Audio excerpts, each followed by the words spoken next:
Buonasera a tutti. Concludiamo questa serie con qualche cosa che non sarebbe stato definito come Rinascimento da molti critici fino a non molto tempo fa, anzi come una sorta di anti-Rinascimento, se ci riferiamo a quella definizione di Rinascimento canonico di cui abbiamo parlato nelle prime lezioni. La nostra vicenda in realtà comincia prima che il romanticismo e una ricerca dello spirito dei luoghi vada a ribaltare completamente i riferimenti architettonici. Potremmo chiamare questa prima parte del mio discorso come il crepuscolo del palladianesimo. Palladio ha dominato la scena, il riferimento a Palladio a Venezia e nella Repubblica di Venezia continua attraverso i secoli. Sbagliato parlare secondo me di neoclassicismo, termine sempre meno utilizzato dagli studiosi, ma anche di neopalladianesimo, perché in realtà il prefisso neo non c'entra, quando dobbiamo parlare di palladianesimo, che non ci sono mai state interruzioni. Mettere il prefisso neo significa che c'è stata un'interruzione, un break. Il palladianesimo ha avuto poi tra l'altro nel secondo Settecento, da cui noi partiremo, una sorta di grande fiammata. Ci sono tutta una serie di testi che ripropongono Palladio come modello teorico, come modello pratico soprattutto. Escono anche dei trattati e dei manuali dove si dimostra l'applicabilità del modello, dello schema, del metodo palladiano anche a temi moderni. Però comincia a insinuarsi una sorta di tarlo. E lo vediamo da questo libro che è stato concepito per celebrare la grandezza di Palladio, vite dei più celebri architetti e scultori veneziani che fiorirono nel secolo XVI, Tommaso Temanza, un religioso che pubblica questo libro verso il 1765, perché dietro il riferimento al Rinascimento che abbiamo chiamato canonico c'è l'idea che si debba in qualche modo esprimere un'identità locale. Palladio viene celebrato come il migliore architetto, come il migliore in assoluto, ma anche come quello che è più vicino a una tradizione veneta, perché nasce dal costruire, ha una sapienza che è pratica prima che teorica, e quindi si introduce dentro questa idea di una lingua universale l'idea del localismo, della necessità di riferirsi a un genius loci locali. Non dimentichiamoci che in tutto quello che avete visto, ben descritto da quelli che mi hanno preceduto, da Paola Placentino e da Gianmario Guidarelli, si riferiva a un'idea universale di architettura, qualcosa che poteva essere applicato ovunque e comunque, al di là delle differenze geografiche e di tradizioni.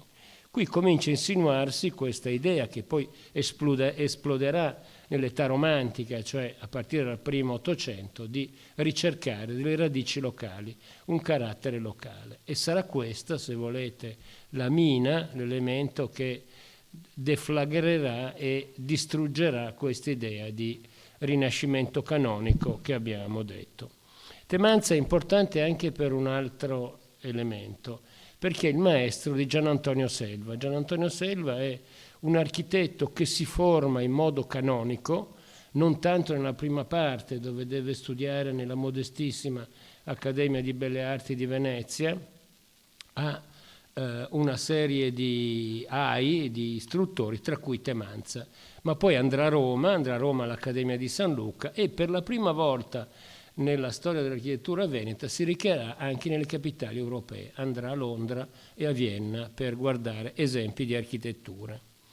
E proprio la corrispondenza tra Temanza e Selva è tra l'altro l'autore del Teatro La Fenice che sta di fronte a noi, la corrispondenza tra i due è indicativo di questo modo di proporre Palladio come sintesi tra un'architettura classica, un rinascimento canonico e l'idea del genius loci, dell'esprit de loi, de loi è un'altra cosa. E quindi nelle lettere tra il maestro e l'allievo si insinua questo concetto. Temanza scrive a Selva: stai attento, io ti metto in guardia contro i pericoli che l'architettura romana, l'arzigogolato romano, chiama così un eccesso di barocco, può confonderti le idee. Ricordati che tu sei veneto, ricordati che il tuo riferimento è sempre Palladio, cioè una purezza di linee, un'assoluta essenzialità del linguaggio. Siamo, come ho detto, ancora dentro l'alveo di una tradizione rinascimentale canonica, ma si è insinuato questo dubbio di cui vi ho detto. Temanza lo trovate citato come teorico e architetto, oltre che religioso. In realtà l'unico suo progetto, la chiesa della Maddalena, a Venezia, di cui vediamo la pianta a sinistra, è una riproposizione pari pari, solo ad un'altra dimensione, del tempietto di Villa Maser progettato da Palladio 2 secoli prima. Ecco, questa è la sede dell'Accademia di Belle Arti di Venezia, che ha celebrato i suoi 250 anni, è nata nel 1750, ma in realtà era povera cosa. Guardate la pianta e anche l'edificio dal di fuori, stava più o meno dove c'è il ponte che porta ai giardinetti reali, più o meno dove c'è la cosiddetta Café House. In realtà gli architetti qua non imparavano a fare gli architetti, ma a dipingere architetture. Questo era lo scopo fondamentale di quella che ancora non è una scuola di architettura, ma è un corso. Selva la frequenta sporadicamente, ma con l'arrivo dei napoleonici uno dei primi obiettivi è di creare una vera, potente Accademia di Belle Arti, e viene scelto come luogo la sede di cui abbiamo già parlato, della Scuola della Carità, della Chiesa della Carità e del Convento della Carità. Quindi un grande complesso, il quale, pur essendo decentrato, allora sembrava lontano dal centro della città, ha come grande merito, vantaggio quello di avere una parte progettata e realizzata secondo il disegno di Palladio. Antonio Canova, insieme al già citato Selva, e saranno molto amici Canova e Selva, è uno dei primi attori di questa nuova accademia, di questa rinnovata accademia, dove per la prima volta si fonda una vera e propria scuola di architettura, una scuola di scultura e una scuola di pittura. L'altro, ecco qua, tratto dal primo catasto napoleonico, la sede della Reale Accademia di Belle Arti, ancora manca l'elemento di fondo che chiude la corte, che sarà costruito più tardi per ospitare le collezioni. Ecco, vediamo il cosiddetto tablino, cioè nel cortile principale quella parte che secondo tradizione è stata disegnata da Palladio, una delle pochissime realizzazioni di Palladio in campo civile e non religioso. Ecco, la scuola la scuola di architettura che viene diretta da Gian Antonio Selva dal 1807, dalla sua fondazione fino alla morte di Selva nel 1819, guarda a Palladio. Non soltanto nei rilievi, questo è un rilievo fatto dagli studenti di Palazzo Chiericati a Vicenza, ma anche poi nei progetti. Guardate che tipi di progetti vengono fuori dalla scuola di architettura. Riproposizione dei modelli palladiani secondo diversi modi di aggregare gli stessi moduli. Ma lo stesso Selva, quando deve progettare, Selva è anche l'architetto civico, l'architetto della città, quello che risponderà direttamente a Napoleone, anche quando deve progettare. È il caso dell'ospedale civile e qui il caso di un progetto non realizzato ai giardini, usa criteri che sono prettamente palladiani. Ma anche dopo, anche quando Selva morirà, anche sotto il dominio austriaco, almeno fino al 1850, il modello palladiano domina. Questo è il prospetto principale dell'Archivio di Stato nell'ex convento dei Frari. Ma è interessante guardare il riflesso lontano da Venezia. Questo signore si chiama Giovanni Cronis, è un corfiota, i greci lo chiamano Ioannis Cronis, il quale studia a Venezia, all'Accademia di Belle Arti, prima sotto Selva, poi sotto il suo allievo Antonio Diedo, e guardate davanti a questa importante commessa, questo è il palazzo della famiglia Capodistrias, che darà il primo presidente della Repubblica Greca, anche se Corfù non fa ancora parte dello Stato greco, ma vedete come anche qui si ripropongano modelli palladiani pari pari. qui vediamo alcuni disegni, anche non soltanto nelle facciate, ma anche nella pianta si ripropone il modello del palazzo veneziano, declinato però secondo i criteri, i modelli palladiani. Ma prendiamo un personaggio di transizione, un personaggio che non studia a Venezia, ma studia nella scuola per ingegneri militari a Modena, la prima vera scuola di ingegneria in Italia dal 1806, che è Giuseppe Jappelli. Jappelli è un architetto padovano, ma proporrà dei progetti anche per Venezia, e tra le altre cose a Padova progetta il Macello, che qua vedete che è ancora in piedi, oggi è sede e in parte ospita il liceo artistico Pietro Selvatico. Vedete qua riproposizione di un modello canonico, lo vediamo ancora oggi con queste grandi colonne doriche e questo grande timpano, la vediamo in pianta dove si segue una rigorosa simmetria. E Jappelli però comincia anche a progettare in altro modo, e qui arriviamo al punto.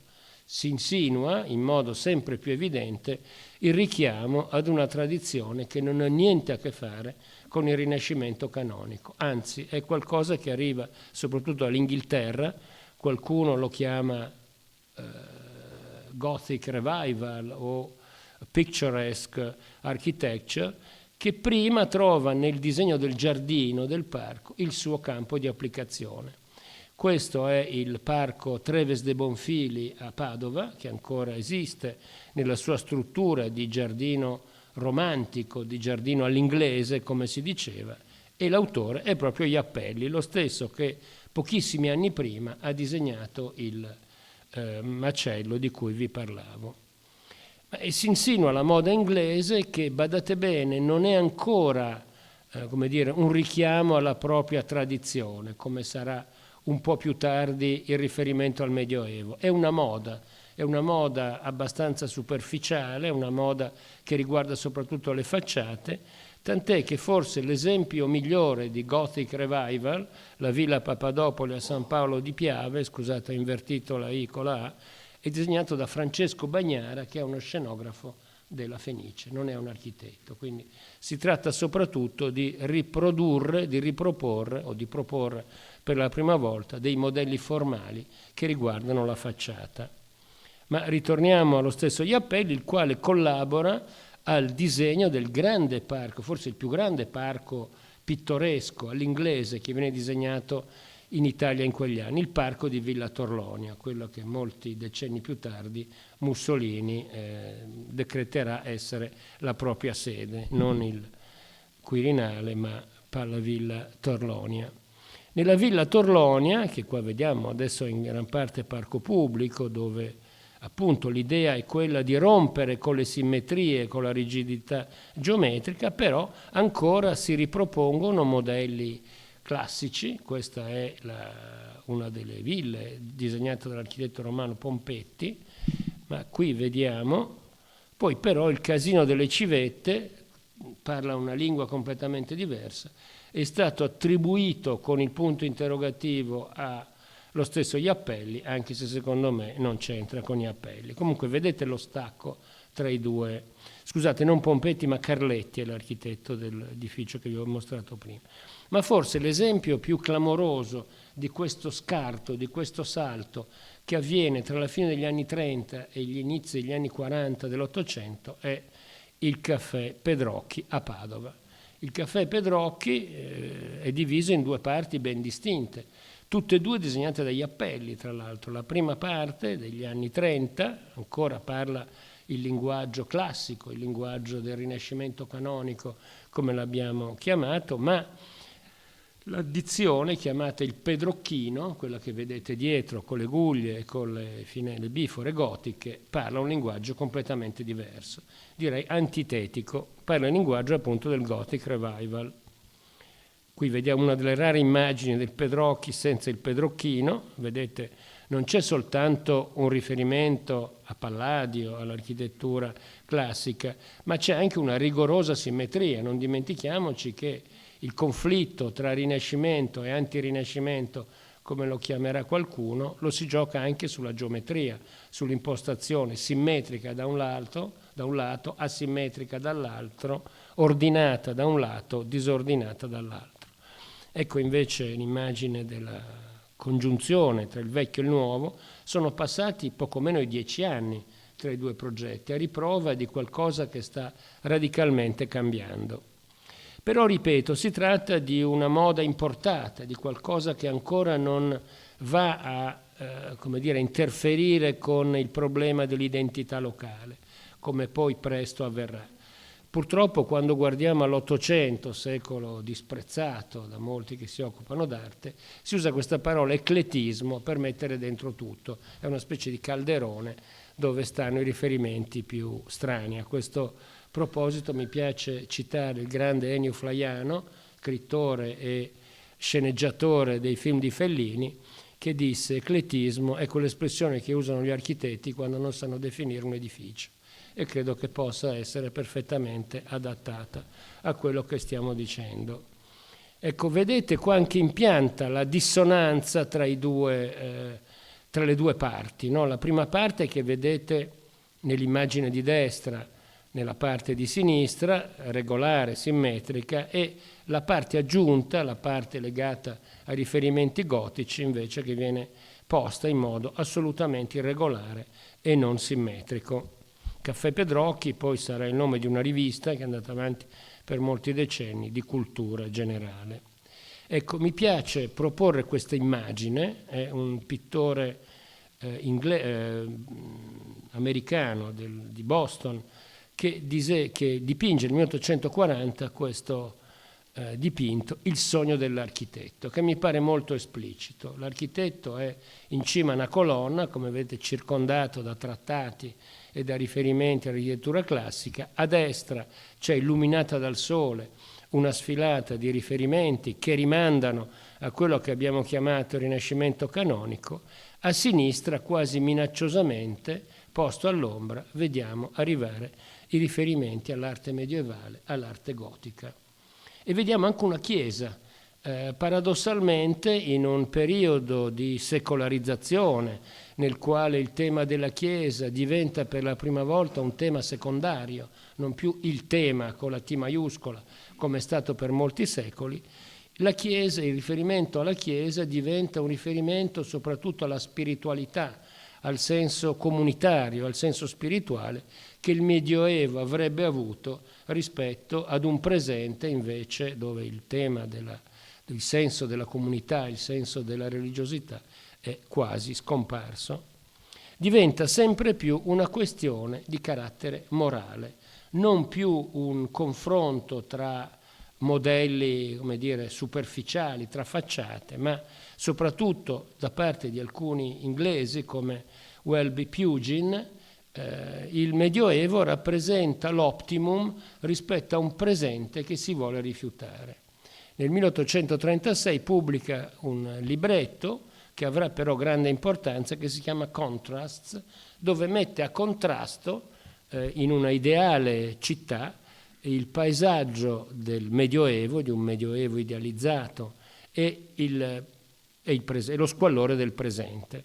Guardate l'immagine di sinistra, la città medievale è dominata dai campanili e dalle guglie degli edifici religiosi, l'attuale città, l'attuale paesaggio urbano è dominato dalle ciminiere e da una serie di brutti edifici.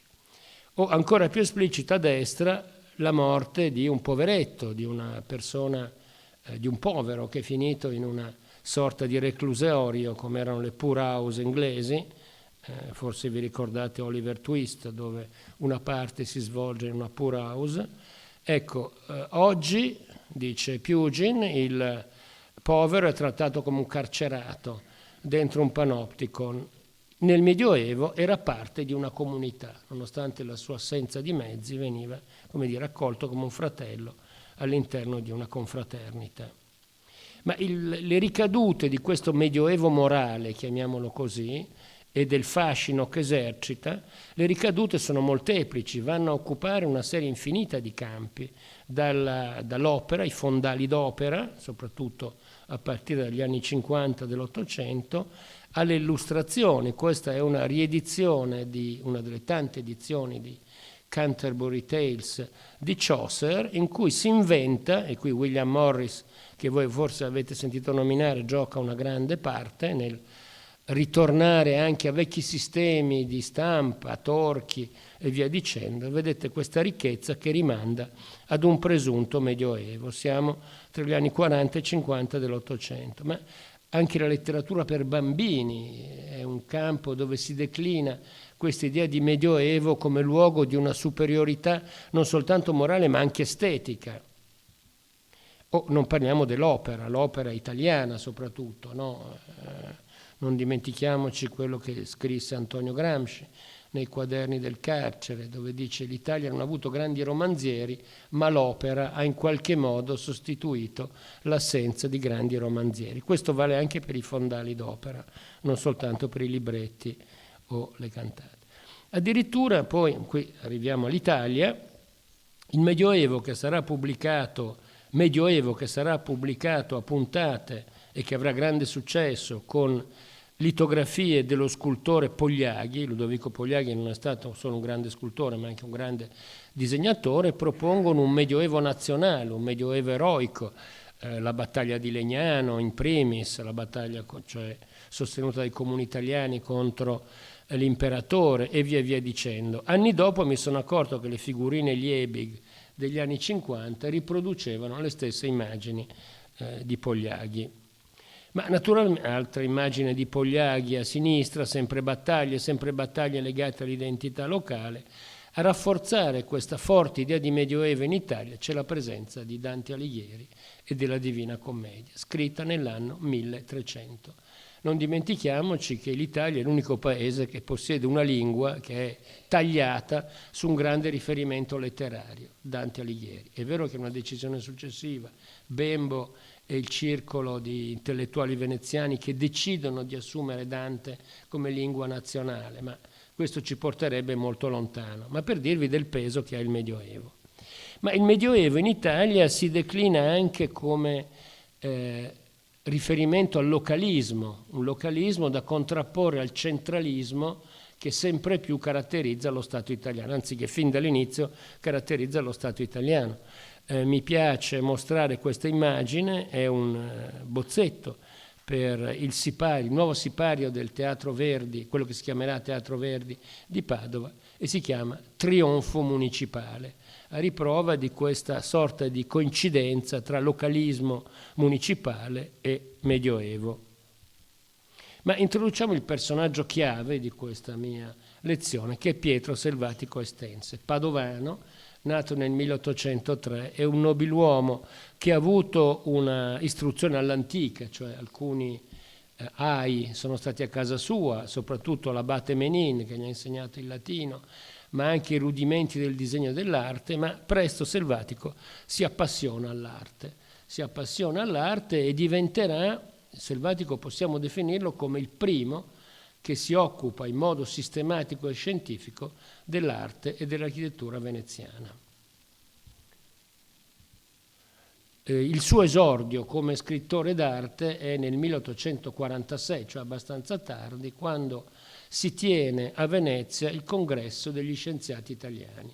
È organizzato all'Istituto Veneto di Scienze, Lettere ed Arti, si tiene a Palazzo Ducale e a Selvatico viene dato il compito di creare una guida all'arte della città, all'architettura soprattutto della città, che viene distribuita a coloro che partecipano al convegno. È interessante notare, e lo vedete dalla pagina di destra, come Selvatico divida tra le note storiche che sono messe nella colonna di destra e la descrizione puntuale degli edifici, delle strade, dei luoghi, che appunto si rifà ai caratteri architettonici. Sarà un criterio spesso utilizzato da Selvatico, quello di distinguere tra il dato storico e quello artistico. Selvatico in questa guida comincia a proporre, a mettere in primo piano alcuni concetti e alcune interpretazioni, diciamo, non canoniche. Cominciamo da San Marco. Per lui San Marco è una chiesa romanico-bizantina è una chiesa che si definisce come tale nel corso del 1200, su cui poi si sovrapporranno tutta una serie di sovrastrutture decorative, ma che non c'entrano niente con la chiesa. Ed isola questo elemento, vedete, il dente di lupo, come lo chiama lui stesso, che diventerà per lui una sorta di tratto distintivo dell'architettura veneziana. Ecco, vedete, pezzo di cornice, dente di sega o dente di lupo, nell'abside esterna della Basilica Marciana. Ecco, lo vediamo riprodotto nella guida, dove compare anche una chiesa che è stata fino a quel momento molto trascurata, il cosiddetto Duomo di Murano o chiesa di San Donato, soprattutto l'abside che conserva alcuni elementi bizantini, cioè l'arco allungato, un certo tipo di colonne. Ecco, queste sono sempre tratte dai... questo non è più la guida di Selvatico, ma sono i documenti che fanno parte della commissione che viene istituita nel 1853 sui monumenti veneziani, veneti e veneziani, di cui Selvatico viene messo a capo e che appunto pone l'accento su alcuni edifici che fino allora erano stati assolutamente trascurati, a partire dalla cattedrale, dalla chiesa di San Donato a Murano, che non va avanti, si è bloccato. Ecco, e col tempo poi prende a riferimento alcuni edifici ancora più trascurati. Vedete il palazzo, non mi ricordo il nome, dove ha sede l'Istituto Tecnico Vendramin Calergi, a Sant'Angelo Raffaele, vedete in alto, gli piace questo aspetto traforato. Tra l'altro Selvatico è uno dei primi che usa la fotografia come uno strumento importante di conoscenza e di rilievo, e in basso il Fondaco dei Turchi, quello che Selvatico ribattezza il Fondaco dei Turchi, ma che in realtà c'è una sorta di slittamento storico-concettuale, perché questo edificio, se ci riferiamo all'aspetto romanico-bizantino o arabo-bizantino, come lo chiama Selvatico all'inizio, dovrebbe chiamarsi Palazzo Pesaro, perché questo era il nome dei proprietari nel momento in cui viene edificato e assume questo aspetto. Fondaco dei Turchi si riferisce al 600, quando la Serenissima cede sul modello del Fondaco dei Tedeschi alla comunità turca questo edificio, che era stato abbandonato, come sorta di enclave commerciale e residenziale per la comunità turca. Quindi, come abbiamo visto nella guida, c'è uno slittamento tra la storia e l'aspetto dell'edificio. Si sofferma su una serie di capitelli che poi saranno ripresi da John Ruskin nelle sue Pietre di Venezia, ma dice del Fondaco, poi nel 69 pubblicherà anche una guida di Padova sul modello di quella veneziana, dice una cosa che sarà molto importante nello scenario veneziano di allora. Dice l'architettura arabo-bizantina, più tardi la chiamerà romanico-bizantina, rappresenta il carattere fondamentale della città, è l'architettura della tradizione.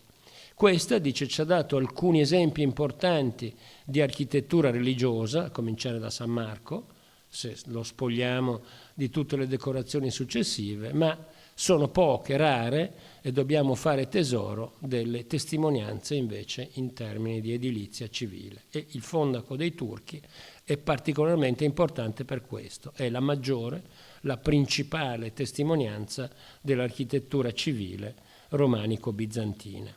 Ecco, sono gli anni in cui arriva a Venezia John Ruskin. John Ruskin, che come voi sapete o forse non sapete, era di una ricca famiglia, il padre era il principale importatore di sherry del Regno Unito, la cosa gli ha permesso di non fare praticamente nulla nella vita, cioè di non dover pensare alla paghetta mensile, e quindi ha potuto dedicarsi alle arti. Lui arriva a Venezia per la prima volta da solo, senza i genitori, alla fine degli anni 40, con l'idea di scrivere un capitolo di un libro, che si chiama Modern Painters, il capitolo dedicato ai pittori veneti.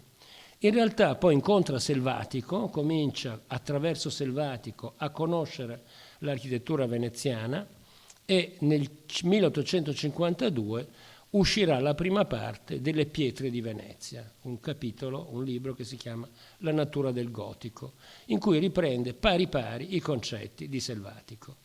Naturalmente, come voi sapete, la critica anglosassone, gli studiosi hanno celebrato Ruskin come il primo che si occupa dell'architettura veneziana, in una sorta di profeta solitario, cosa assolutamente falsa.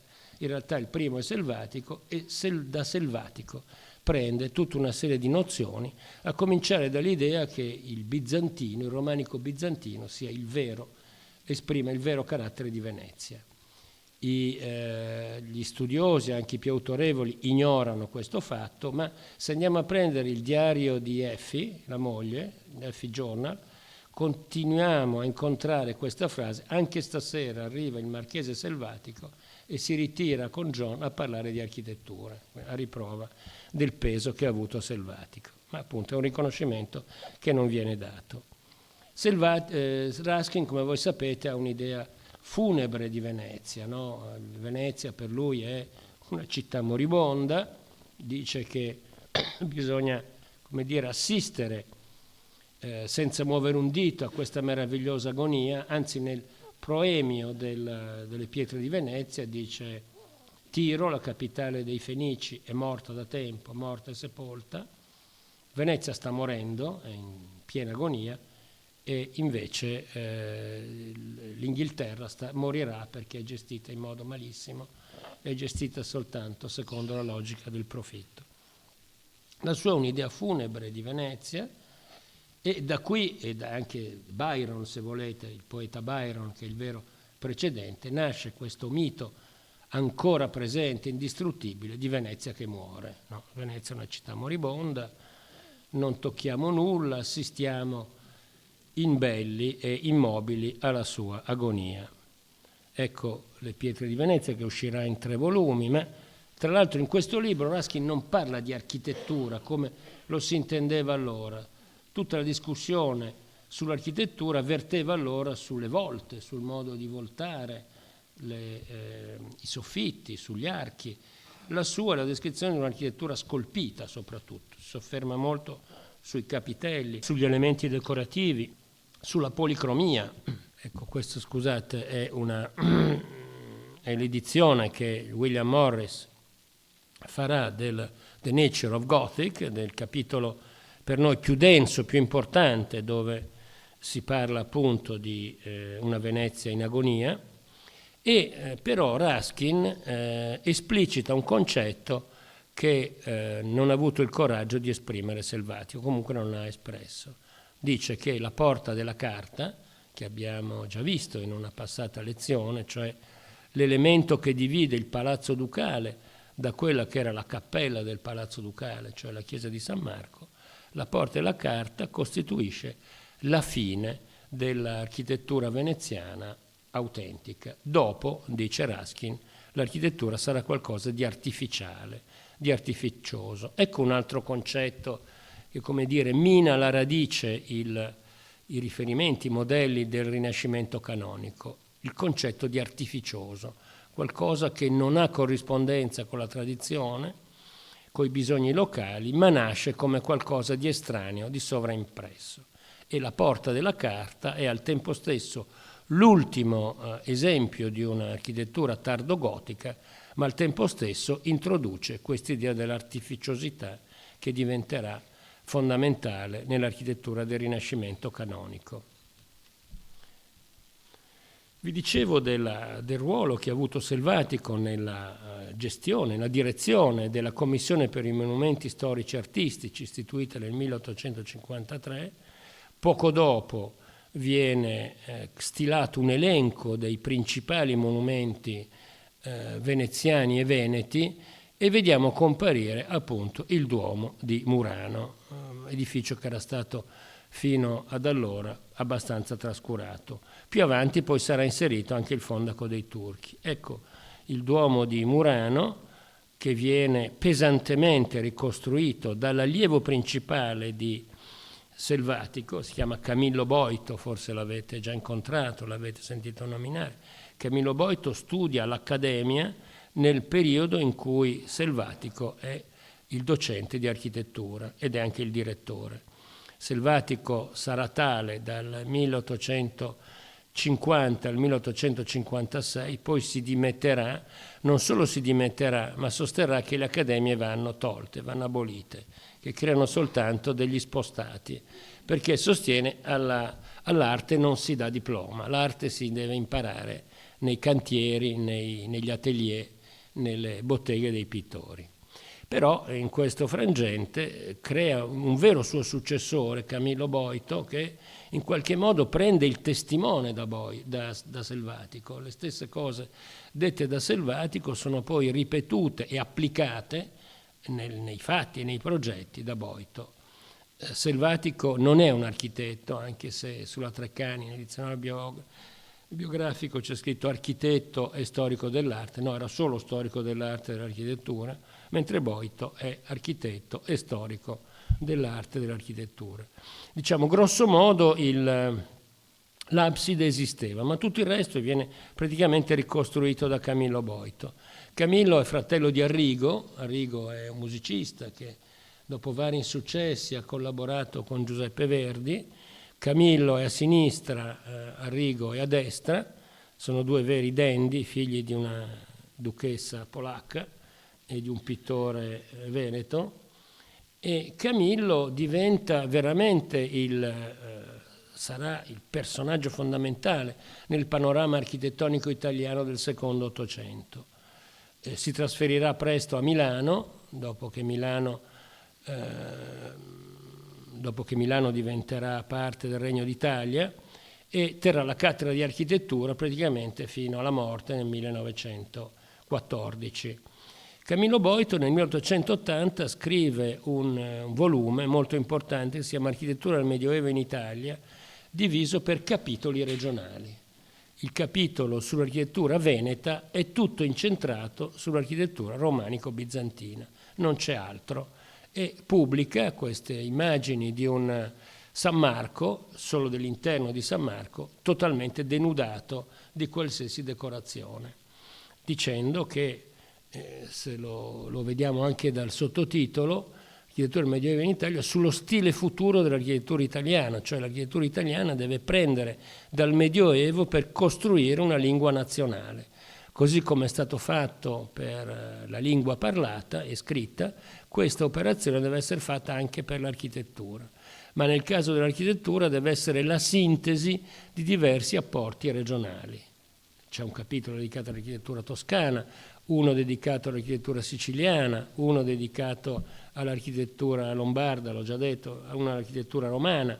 Non tutte le regioni sono ovviamente rappresentate, ma un pezzo forte, una parte consistente, è dedicata alla tradizione veneto-veneziana. Ecco l'immagine del suo, ripresa dal suo capitolo sull'architettura veneta-veneziana, dove mette anche la cattedrale di Murano, vedete, leggermente diversa da quello che abbiamo visto nell'immagine di prima. Questo è il suo progetto per Murano, perché toccherà a lui rifare la chiesa di Murano. Il prospetto è completamente inventato, il prospetto principale, non esisteva nulla, e qua mette alcuni caratteri che secondo lui sono tipici dell'architettura romanico-bizantina, soprattutto quella trifora con l'arco centrale rialzato.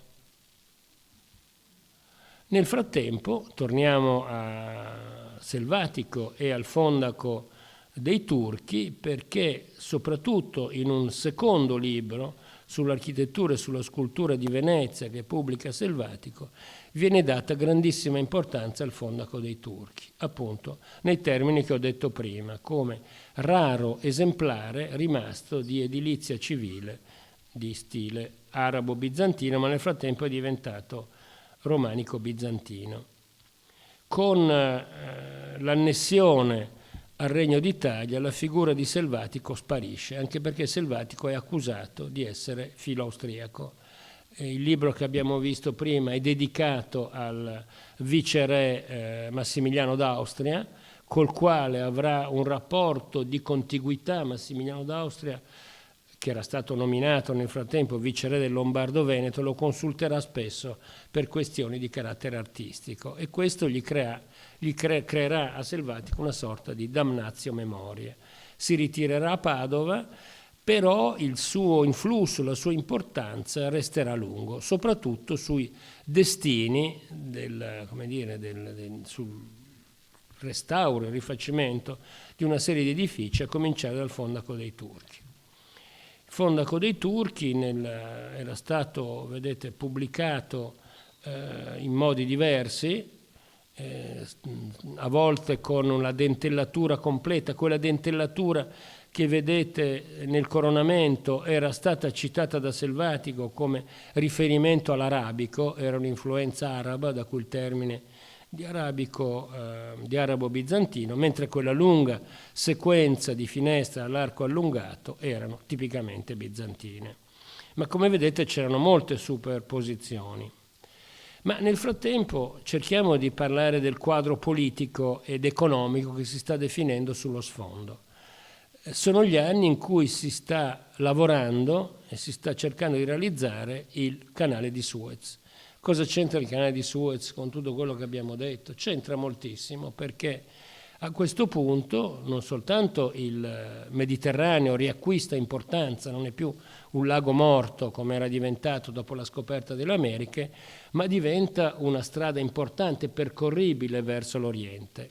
E Venezia in tutto questo pensa di poter riassumere un grande ruolo di hub commerciale, di piattaforma tra est e ovest, tra nord e sud. Non a caso in questa impresa, che è un'impresa privata, vedete il signor Lesseps che utilizza fondi pubblici, crea un azionariato, molti veneziani e molti triestini acquistano azioni dell'entreprise del Canal de Suez, non so qual è il nome esatto. E c'è anche una partecipazione attiva di alcuni veneziani, a cominciare da Pietro Paleocapa, che sarà l'idraulico del progetto di Lesseps. Il canale di Suez viene aperto negli anni 60, nel 69 del 1869, ma le aspettative sono molto precedenti, e di questo sono testimoni anche una serie di episodi di carattere artistico. L'idea di costruire un monumento a Marco Polo. Marco Polo sta a rappresentare questo legame tra Venezia e l'Oriente, un legame antico che era stato all'origine delle fortune di Venezia, che poi si è allentato fino a scomparire a partire dal 400, e l'idea di creare una grande statua dedicata a Marco Polo è un'idea che comincia a serpeggiare già negli anni del primo congresso degli scienziati italiani. Anzi, la prima proposta chiaramente formulata parte da allora. Ma si vuole costruire un grande monumento e non ci sono i denari, ma i denari sembrerebbero arrivare nel 1854, quando il giovanissimo imperatore Francesco Giuseppe, aveva soltanto 24 anni, e la sua sposa Sissi, che ho scoperto recentemente andando a Vienna si dice Sisi, è anche più comprensibile da Elisabeth, questo personaggio che ha avuto un successo enorme tra le ragazzine di tutto il mondo, non ho capito per quale ragione. Allora Francesco Giuseppe e Sisi arrivano a Venezia come pacificatori, nel senso che Venezia dopo la rivolta del 48-49 ha avuto una gestione militare terribile, direttamente condotta da Radetzky. L'imperatore vuole venire e come gesto di pace, su consiglio dello stesso Selvatico, propone di finanziare la statua a Marco Polo. È una statua importante, viene commissionata a uno scultore di fama che si chiama Luigi Ferrari. Se fate in tempo, da qui alla fine di febbraio c'è questa piccola mostra, ma molto interessante, nello spazio di Ca' Foscari alle Zattere. Marco Polo è il monumento che non c'è, e in realtà si discuterà su dove collocarlo, una discussione che prenderà molte sedute del Consiglio Comunale. Alla fine si deciderà per Campo Santo Stefano, però alla fine si opterà per una statua come voi sapete, a Tomaseo, perché la sequenza di campi che vengono creati o allargati dopo l'Unità d'Italia, Campo Santo Stefano, Campo Sant'Angelo e Campo Manin, costituiscono una sequenza di una sorta di parade risorgimentale, di grandi eroi risorgimentali. Fogazzaro, scusate, Tomaseo, l'autore del primo dizionario, Paleocapa che sorgeva, la statua sorgeva in Campo Sant'Angelo prima di essere spostata ai Giardini Papadopoli, e infine Manin. Quindi non c'era posto per Marco Polo. Del lavoro di Luigi Ferrari restano 2 busti, uno sta nell'ingresso dell'Istituto Veneto di Scienze, Lettere ed Arti, nel cosiddetto Pantheon Veneto, che vedete a sinistra, l'altro sorge sul Gianicolo a Roma. Ma perché dico questo? Contemporaneamente si inventa in qualche modo la vicenda delle case di Marco Polo, si mettono lapidi, si crea tutta una vicenda, come spesso accade nell'Ottocento. Ma perché dico tutto questo? Perché il cospicuo finanziamento che doveva andare alla realizzazione di una statua a Marco Polo viene invece riservato al restauro del Fondaco dei Turchi, a riprova di una connessione diretta tra questi 2 episodi, nel segno di questo sguardo nuovamente rivolto a Oriente, una Venezia che vuole riproiettarsi verso le rotte che portano all'Oriente. E il Fondaco dei Turchi viene scelto come sede del Museo Cittadino, è un'operazione importante. Nell'Ottocento il Museo Cittadino è molto di più, o civico, di quello che noi oggi pensiamo. Oggi lo tendiamo ad associare a una pinacoteca. Allora il Museo Civico era lo scrigno dell'identità cittadina, c'era di tutto, dal medagliere a reperti archeologici, da collezioni di francobolli fino alla pinacoteca. E un po' per il carattere esemplare che ha il Fondaco dei Turchi e un po' perché sorge vicino al palazzetto Correr. Qui vediamo la pianta del De Barbari, anno 1500, questo documento eccezionale che continuiamo a citare giustamente, dove il Fondaco dei Turchi compare con 2 torrette, vedete. Il palazzetto Correr ancora non c'è, ma più o meno sorgerà qua. Ecco, lo vediamo dal catasto, questo è il Fondaco dei Turchi, che aveva una parte più alta verso il Canal Grande e una serie di appendici più basse destinati a magazzini. Qui lo vediamo variamente ritratto, vedete come il Fondaco dei Turchi o Palazzo Pesaro o Palazzo dei Duchi d'Este, come è stato chiamato per molto tempo, perché dalla fine della famiglia Pesaro al momento di divenire un'enclave turca sarà una sorta di ambasciata dei duchi di Ferrara, del duca estense. Vedete, c'erano superfettazioni, costruzioni varie. E qui vediamo la realizzazione finale che viene affidata a quello che possiamo considerare forse come il primo sovrintendente veneziano, un altro personaggio dell'orbita di Selvatico, possiamo dire che sarà eterodiretto da Selvatico, il suo nome è Federico Berchet. Ecco, devo dire che i miei colleghi dello IUAV che insegnano restauro presentano questo edificio come un modello in negativo, come non si deve restaurare un edificio, perché troppe sono le libertà, troppe gli elementi discrezionali rispetto alle fonti. Contestate le 2 torri, contestato soprattutto la sequenza continua di finestre, di monofore, non è documentata da nulla, ma anche le monofore, le polifore, scusate, che compaiono nelle torrette. I lavori procedono per lungo tempo, per la solita difficoltà finanziaria, cominciano nel 1864, ancora sotto il dominio austriaco, e finiranno nel 1874, 10 anni dopo, quando sarà inaugurato l'edificio.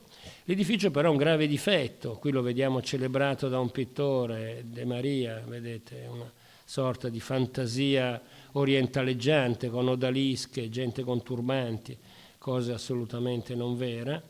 E qui vediamo il palazzetto Correr, lo vedete, che ha dato origine al Museo Civico. il quale ancora ne conserva il nome. Il conte Teodoro Correr nel 1830 e qualcosa aveva ceduto al Comune di Venezia non soltanto il suo palazzetto, ma anche le collezioni che vi erano contenute, soprattutto di dipinti. A questo poi il Comune di Venezia aggiungerà tutta una serie di altri cimeli, appunto, per creare questa sorta di scrigno dell'identità locale. Vedete com'è vicino, prossimo al Fondaco dei Turchi, lo vedete dall'immagine di sinistra.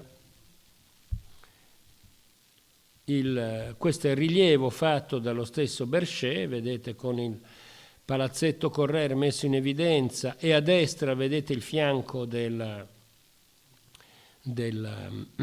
Fondaco dei Turchi. Nell'archivio comunale, quando era ancora consultabile, c'è una ricca documentazione su questo restauro, da cui provengono questi disegni, ma contemporaneamente, su suggerimento dello stesso Selvatico, viene realizzato un volumetto sul Fondaco dei Turchi, un volumetto che, sempre secondo quest'idea di Selvatico, è diviso tra storia e descrizione architettonica.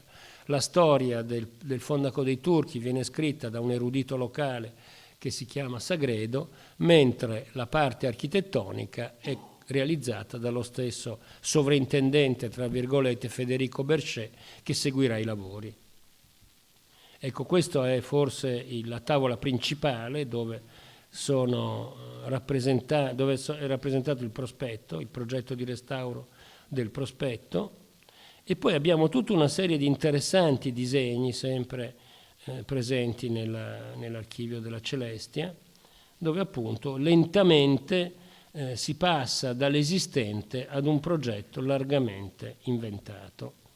È un progetto estremamente dettagliato che cura anche la parte ornamentale. Ecco, vedete, questa è forse la tavola più esplicita, dove vi è un pezzo della facciata centrale e una delle due torri. Il problema del Fondaco dei Turchi è quello di non avere spessore. È in realtà un doppio o triplo loggiato, dove trova spazio soltanto una parte minima di quello che si pensava dovesse costituire il museo civico. E quindi che fare? Lo stesso Berchet, in un primo tempo, siamo ancora alla fine degli anni 60, propone di prolungare lungo il Canal Grande il Fondaco dei Turchi, cioè di creare un suo doppio che si dispone lungo il Canal Grande nell'area più o meno occupata dal palazzetto Correr.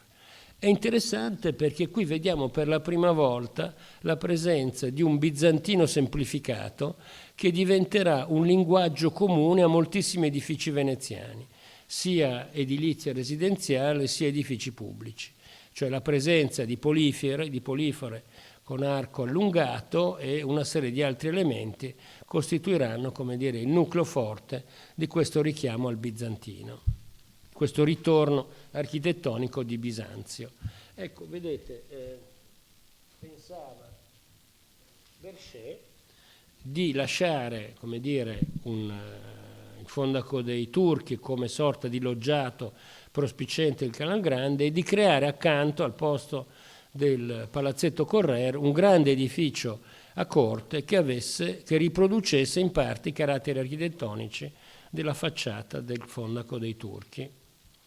Ecco, qua ho messo insieme, ho fatto, vedete, un collage tra il progetto di restauro e la nuova addizione, con una galleria, vedete, di collegamento che ne riproduceva gli stessi caratteri. Questo è un rendering che è stato fatto in 3D, questo è il precedente con il palazzetto Correr e il Fondaco dei Turchi, e questo sarebbe stato l'effetto, il risultato, se il progetto di Federico Berchet avesse avuto seguito. Per fortuna del Canal Grande, a un certo momento, quando si sta per dare il via a questi lavori, si rendono disponibili le due ali che stavano alle spalle del Fondaco dei Turchi. Il proprietario fino a quel momento le aveva tenacemente mantenute come depositi, finalmente accetta la proposta del Comune di Venezia di acquisizione e quindi si rimette in gioco, come dire, lo spazio, l'ingombro del museo civico, comprendendo anche le due ali laterali. Ecco, questi sono i rilievi delle due ali laterali, come vedete erano alte e erano state cresciute nel tempo, e quindi questo soddisfa il fabbisogno di spazio. Qui vediamo una sezione del fondaco dei Turchi, come vedete modestissima, e l'attacco con le due ali laterali. Da questo brutto stampone vediamo un rilievo in pianta, e questo è il progetto di rettifica, cioè di trasformazione delle due ali laterali in parti del museo civico. Ecco, vedete sullo sfondo il prospetto interno del fondaco dei Turchi, totalmente inventato, e la sezione delle due ali. Qui vediamo la sezione di fondo, perché in realtà si tratta di una corte chiusa, e qui vediamo alcuni dettagli dove si ripropone quest'idea di un bizantino semplificato. Ecco, concludo questa parte sul fondaco dei Turchi e su questo ritorno a Bisanzio con due pubblicazioni, una meno seria e una più seria.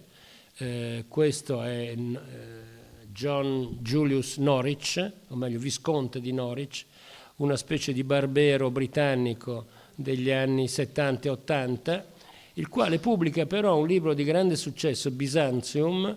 Il sottotitolo iniziale era The Decline and the Fall of the Byzantine Empire, dove sostiene che in realtà muore politicamente l'impero bizantino, ma architettonicamente continua con Venezia. Venezia è l'erede dell'architettura bizantina.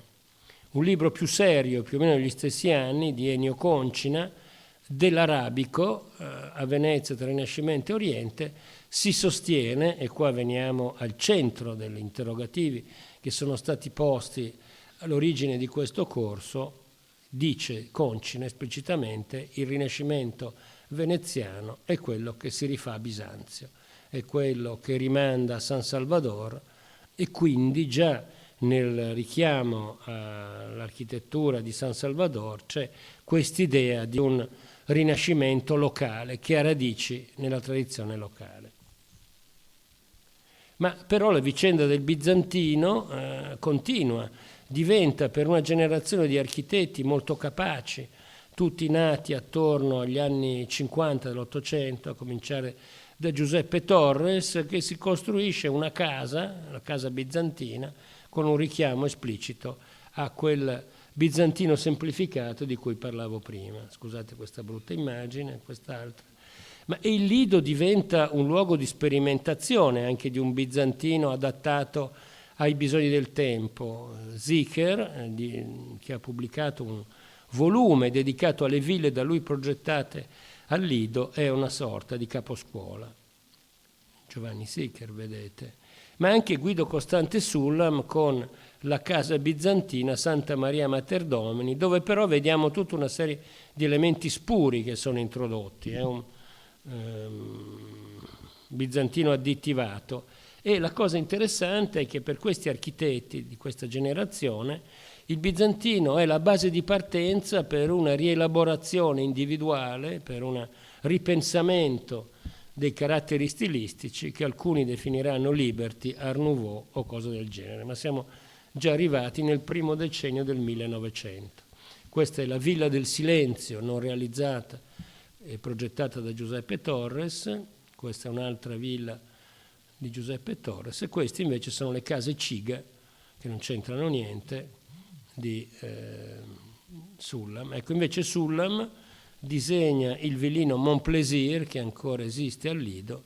Anche qui c'è una sorta di rielaborazione di un modello tradizionale legato alla riscoperta di Bisanzio. Sullam progetta anche gli edifici molto interessanti della ferrovia che collega Piovene Rocchetti ad Asiago, dove le stazioni sono un'invenzione, una sequenza di elementi che in parte rimandano alla tradizione bizantina. Bene, ho finito. Io spero che ci sia il tempo per fare una riflessione generale con i miei due colleghi, Paola Placentino e Gianmario Guidarelli, che invito a venire qua. Grazie.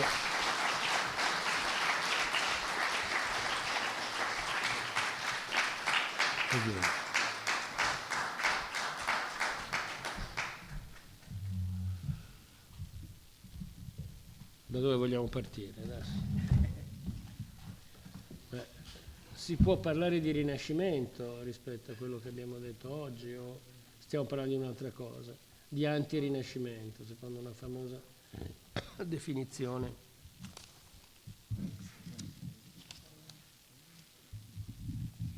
Allora, si può parlare di Rinascimento? Sì, si può parlare di Rinascimento.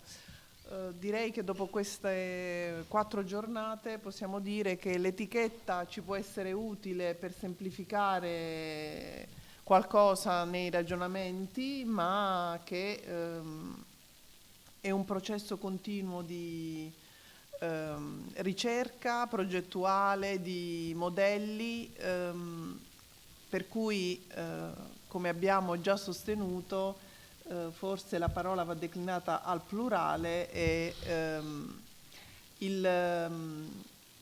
le radici locali hanno dato un contributo fondamentale alla ricerca progettuale anche in quel periodo storico che noi chiamiamo Rinascimento, e come abbiamo visto oggi questa radice culturale locale ha una costante, si ripresenta costantemente nella ricerca progettuale. Forse il termine ripresa sarebbe più calzante rispetto al Rinascimento, rispetto a quello che ho detto oggi, no?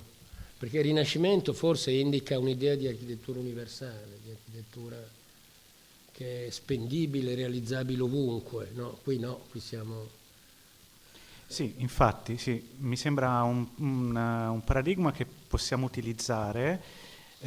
Innanzitutto, secondo me, ma Tafuri ce lo ha insegnato bene, il concetto Venezia è un luogo ideale, è un contesto ideale per mettere a verifica diversi paradigmi interpretativi, fra cui quello di Rinascimento. Mi ha molto colpito il discorso che hai fatto oggi sul Medioevo morale, no? Il Medioevo come qualcosa di genuino e il Rinascimento visto come qualcosa di artificioso, che va, diciamo, contrasto, che va messo a Venezia in relazione a un altro contrasto, quello di cui parlava prima Paola, cioè locale e universale. Localismo e universalismo, che non è la stessa cosa che locale e internazionale. Quando io parlavo degli ordini religiosi nel Rinascimento parlavo di un principio di internazionalità, non di universalità. Secondo me, più che la figura di Palladio, è quella di Scamozzi, su cui si gioca molto questo contrasto e questo tentativo di proporre a Venezia in modo fallimentare un rinascimento universale, che non è soltanto per Scamozzi una questione di linguaggio, ma è proprio di prassi progettuale e di intervento sulla città. Scamozzi può farlo più che Palladio perché proprio ha più possibilità di intervenire sugli edifici pubblici di Venezia, no? E quindi anche di collaborare con le magistrature. Quindi dobbiamo veramente ridefinire i paradigmi, uscire, secondo me, da un ragionamento identitario, quindi Rinascimento in rapporto a un'identità che si vuole costruire, e se parliamo di rinascimenti dobbiamo anche capire cos'è che rinasce, perché rinasce qualcosa che è morto? È morto qualcosa a Venezia? Forse no, cioè c'è un principio di continuità che non è soltanto la tradizione dal punto di vista inerziale, ma prassi costruttive che sono connaturate anche alla tecnologia veneziana, che devono per forza andare avanti per sempre finché si costruisce a Venezia. Quindi l'esigenza di garantire una continuità costruttiva che poi porta a una continuità di cantiere e non necessariamente a una continuità linguistica. A Venezia si gioca molto su questi diversi piani. Quindi quando c'è una riflessione da parte di forestieri, come gli inglesi, che vedono il Rinascimento come qualcosa di artificioso e il Medioevo come qualcosa invece di genuino e di morale, importano a Venezia, come dicevi tu, un dibattito che nasce da una reazione alla rivoluzione industriale. E bisognerà aspettare Ruskin e soprattutto Morris per tentare una pacificazione, una collaborazione fra il mondo dell'alto artigianato e quello dell'industria. È interessante che a Venezia si giochi una parte di questo dibattito. Ecco. Certo. Ho esitato così perché, solo capirete subito, ho apprezzato questo ciclo molto, grazie. Però ne ho un'idea, cioè per come ce l'avete presentato, che l'architettura abbia vissuto nel tempo, nei secoli, come qualche cosa a sé stante, che non ha, elaborato, riflettuto sui grandi temi culturali del tempo. Penso al Rinascimento. È stato fatto il nome di Pietro Bembo, che appunto cercava di stabilire, come ha fatto, una coinè nazionale per quel che riguarda la letteratura, il linguaggio letterario e così via. Ecco, ma l'architettura è stata sicuramente, lo sappiamo, in contatto con tutto ciò, ma nel panorama che ci avete disegnato in queste 4 bellissime lezioni, in trasparenza non si è visto nulla di tutto ciò.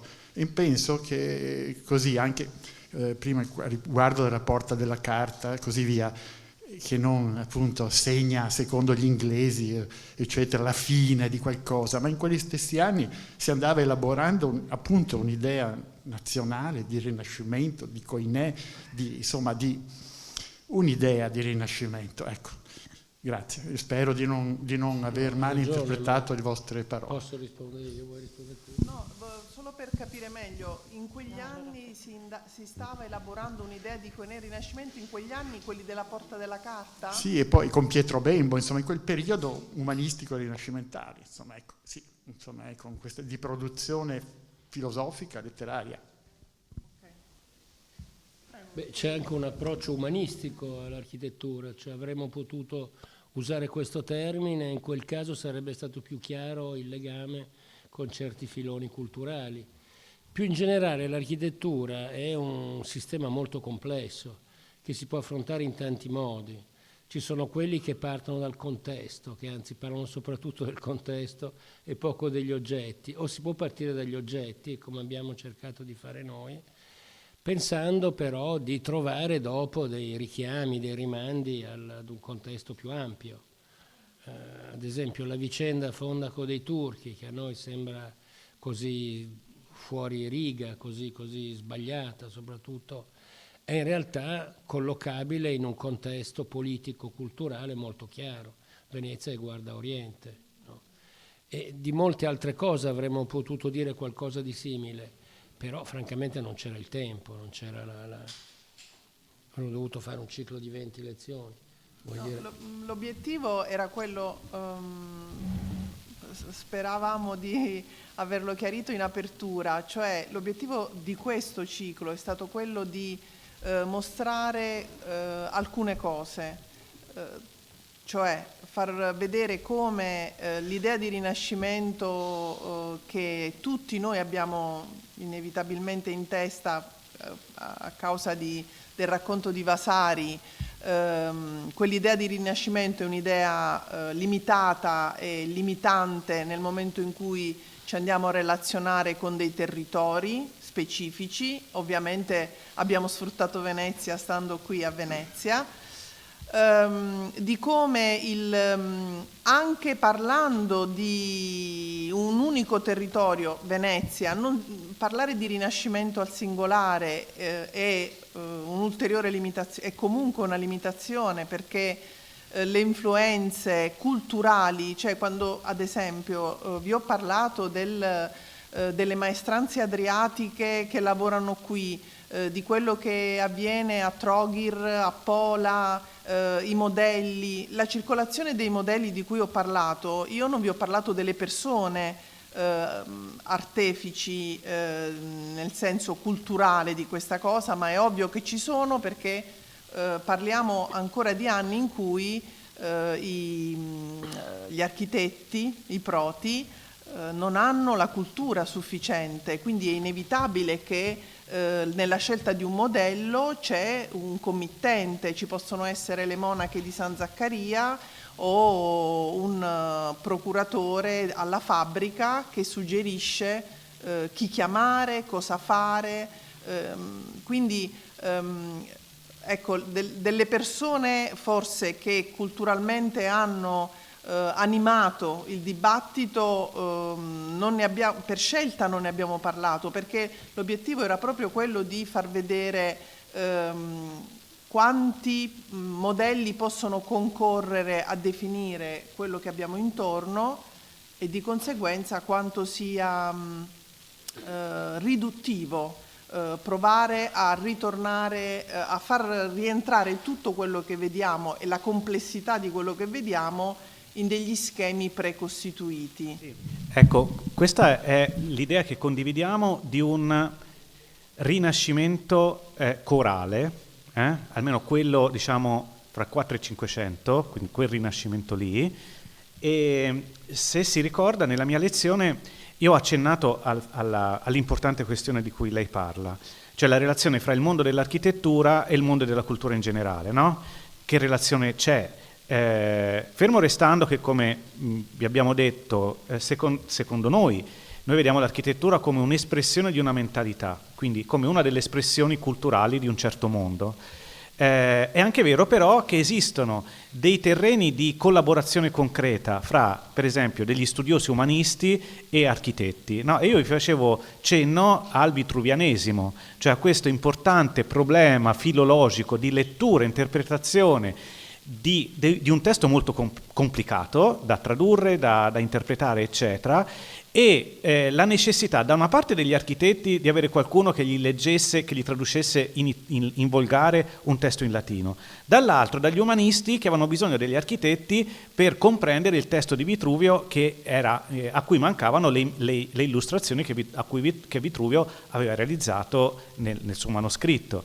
Quindi nascono queste grandi operazioni culturali che a Venezia hanno non solo cioè è un fenomeno italiano, ma a Venezia ha un importante riscontro, primo dal punto di vista editoriale, e abbiamo parlato della prima edizione illustrata di Vitruvio, che è quella di Fra Giocondo, ma anche della lunga collaborazione fra Andrea Palladio e Daniele Barbaro, per il quale Vitruvio non solo realizza i disegni, ma aiuta proprio a leggere Vitruvio, e quindi è proprio una simbiosi, letteralmente una simbiosi fra l'umanista filologo, letterato e Palladio, il quale Palladio, fra l'altro, comincia la sua carriera collaborando con Gian Giorgio Trissino, che era un umanista. Senza Trissino probabilmente non ci sarebbe stato Palladio sarebbe rimasto uno scalpellino.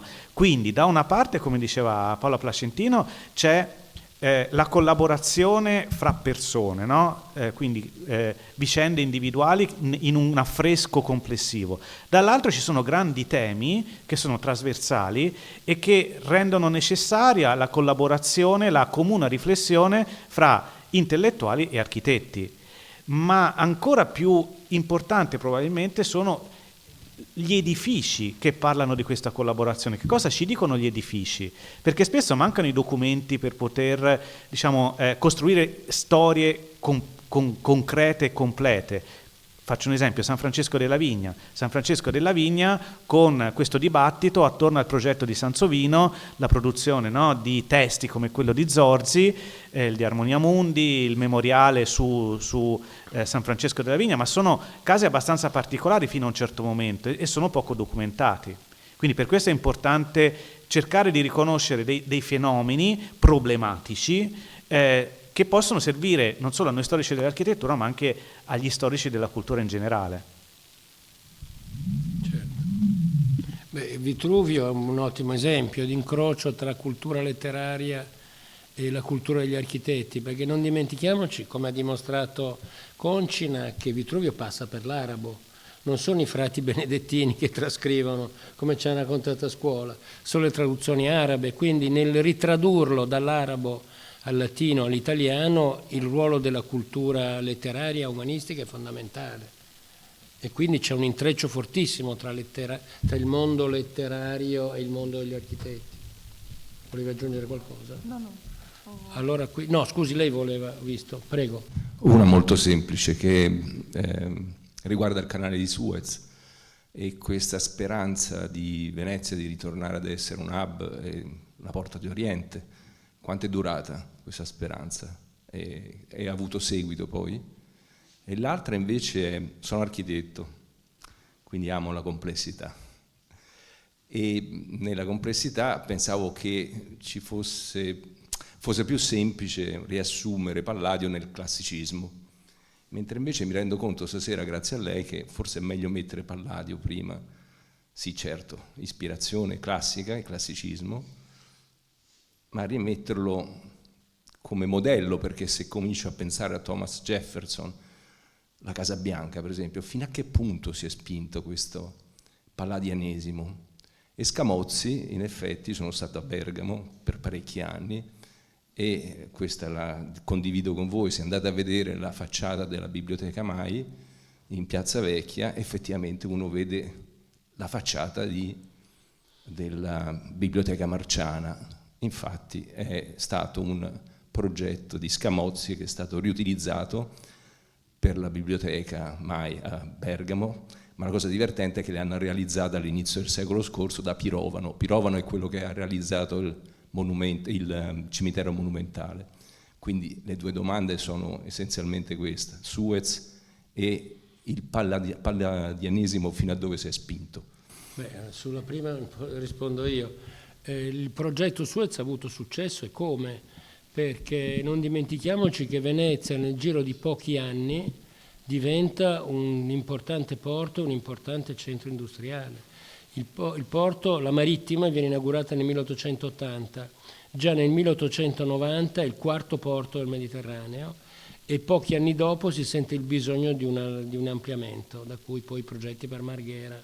Quindi la cosa è successa, non so fino a quanto duri l'effetto, sicuramente molto a lungo.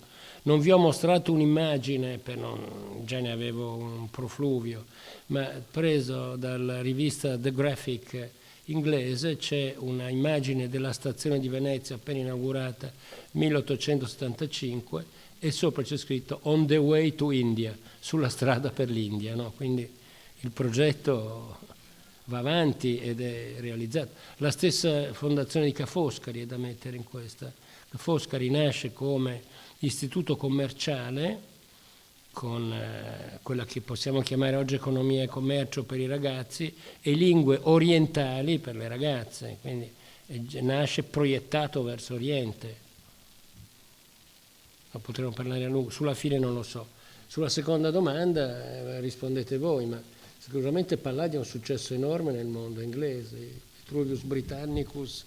Sì, ha un successo enorme anche perché alla fine del Seicento sono ormai tradotti tutti i 4 libri in inglese e quindi di conseguenza si varca l'oceano facilmente, appunto Monticello la Casa Bianca, i vari concorsi, e senza dimenticare poi le colonie inglesi, perché ora faccio l'esempio dell'India, Bombay o Nuova Delhi, ci sono ancora edifici scolastici, gli edifici pubblici che portano le tracce, le stazioni ferroviarie che portano ancora le tracce di Palladio, quindi effettivamente pensando all'eco di Palladio con i suoi diretti eredi tipo Scamozzi e il fatto che il Seicento diventi poi il secolo del palladianesimo inglese,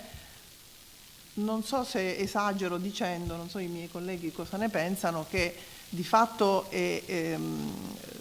dalla morte di Palladio in realtà penso sia un flusso che non abbia mai cessato di essere in aree geografiche diverse, ma credo e con dei ritorni qui, come dei ritorni nel senso quando poi Palladio viene, parlo proprio del Lombardo-Veneto, che Palladio viene visto come un qualcosa che felicemente univa il linguaggio classico con la tradizione locale. Non so se il caso di Rossella O'Hara è palladiana, nel senso che arriva fino negli Stati Uniti, quello che chiamano mansion, cioè le case di lusso, soprattutto nel sud degli Stati Uniti, sono palladiane, assolutamente.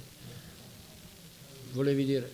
No, solo aggiungere palladianesimo o classicismo, no? Perché da un certo momento il classicismo diventa quasi esclusivamente neopalladianesimo, perché proprio quella generazione di intenditori, architetti come Inigo Jones inglesi che scoprono Palladio e scoprono che gli edifici raffigurati nei 4 libri non sono identici a quelli costruiti, e quindi nasce una sorta di approccio critico a Palladio.